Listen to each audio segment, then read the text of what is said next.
તાલુકા પંચાયત સણોસરા એકના ઉમેદવાર ગોકુળભાઈ આલનું મધ્યસ્થ કાર્યાલયનું ભવ્ય ઉદ્ઘાટન કરવામાં આવ્યું। કાર્યક્રમ દરમિયાન કોંગ્રેસ કાર્યકર અને વિસ્તારના નાગરિકોમાં ઉત્સાહપૂર્ણ માહોલ જોવા મળી રહ્યો હતો। કાર્યક્રમમાં જિલ્લા પંચાયતના પ્રમુખ પ્રવીણભાઈ રાઠોડ, તાલુકા પંચાયતના પ્રમુખ અશોકભાઈ મકવાણા, સિહોર શહેર પ્રમુખ કે ગોહિલ અને પીએમ ખેની અમિતભાઈ લવતુક્કા, ગુજરાત માલધારી સમાજના પ્રમુખ કનુભાઈ બારૈયા, તળાજા પૂર્વ ધારાસભ્ય સહિત કોંગ્રેસના અગ્રણીઓ અને કાર્યકરો મોટી સંખ્યામાં ઉપસ્થિત રહ્યા હતા। આગેવાનો દ્વારા કાર્યાલયનું ઉદ્ઘાટન કરી ઉમેદવારને શુભેચ્છા પાઠવવામાં આવી। આગામી ચૂંટણીમાં વિજય માટેની સંગઠિત પ્રયાસો કરવામાં આવ્યા।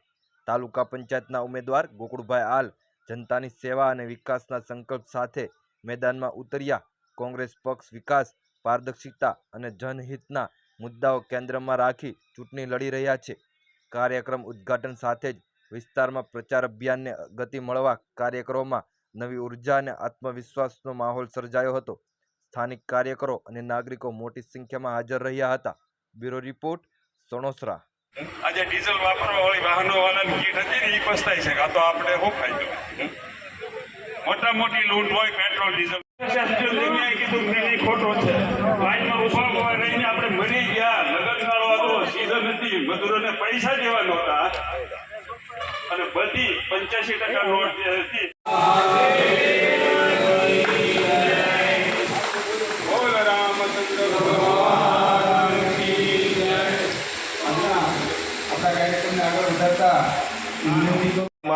સિહોર તાલુકા કોંગ્રેસ સમિતિના પ્રમુખ ભાઈ શ્રી અશોકભાઈ, સિહોર શહેર કોંગ્રેસ સમિતિના પ્રમુખ ભાઈ શ્રી કે અને અહીંયા જે વિનંતી કરું કે તેઓ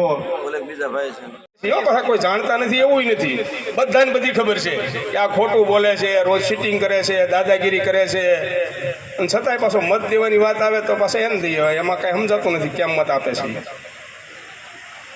આપણે બરાબર રીતે સાચા રસ્તે જવું જોઈએ, ઈમાનદારીપૂર્વક આપણી છાતી ઉપર હાથ રાખી અને આ લોકશાહી બસાવી હોય તો આપણે ઈમાનદારીપૂર્વક સાચી વાત લોકો વચ્ચે પણ લઈ જવી જોઈએ।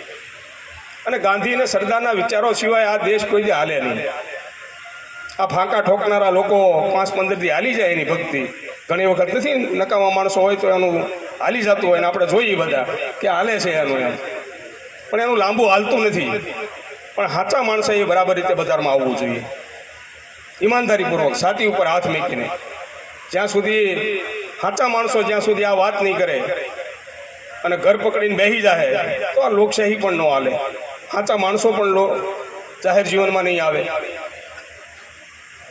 અત્યારે તો ઉમેદવાર થવું હોય તો અઘરું છે, પહેલા પૂછે તમારે આગળ પૈસા છે? સારા માણસની કોઈ વ્યાખ્યા નથી કરતું કે આ માણસ સારો છે ભાઈ તારે ઊભું રહેવું જોઈએ, 5 જણાએ એનું બાવડું પકડીને જવું જોઈએ એના ઘરે કે તમે આવો સેવા કરવા, એની બદલે ઉલટી વાત હાલે। હવે 2-3 દિવસ બાકી રહ્યા, ફોર્મ પાછું ક્યાં આવવામાં તમને કહું નહીં એવા ભવાડા કર્યા, ઉમેદવારી નહીં થવા દેવામાં કર્યા।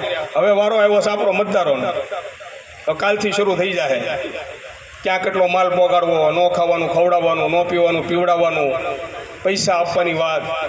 આ લોકશાહીમાં ન હાલે, બરાબર રીતે વર્તવું જોઈએ બધાએ સારી વાતમાં, સારા માણસોની સાથે પણ રહેવું જોઈએ। જ્યાં સુધી સારા માણસોની સાથે નહીં રહીએ ત્યાં સુધી આપણું પણ કંઈ ભલું ન થાય। આપણે અહીંયા કહીએ છીએ ને બહુ કિંમતી ને પવિત્ર મત છે, તો પવિત્ર મતની કિંમત કરજો કે કેવા માણસને પવિત્ર મત આપણે આપવો। આપણો મત બહુ કિંમતી છે, બહુ પવિત્ર મત છે, પણ સાચી દિશામાં જાય તો, ખોટી દિશામાં જઈને ક્યાંક આપણે પાપમાં પડવાનો ધંધો ન કરો એવી વિનંતી કરવા માટે આવ્યા છીએ। ભાષણ વધારે કંઈ કરવું નથી, પણ બધા જ અહીંયા બેઠેલા સૌ સમજદાર માણસો છો, બુદ્ધિજીવી માણસો છો, શિક્ષિત છો, બરાબર રીતે મનોમંથન કરજો। જાતિવાદ જ્ઞાતિવાદથી પર રહીને સજ્જન ને સારા માણસો સાથે આપણે રહીએ તો આપણું ક્યાંક ભલું થાય એવી વિનંતી સાથે વિરમું અસ્તુ। જય હિન્દ।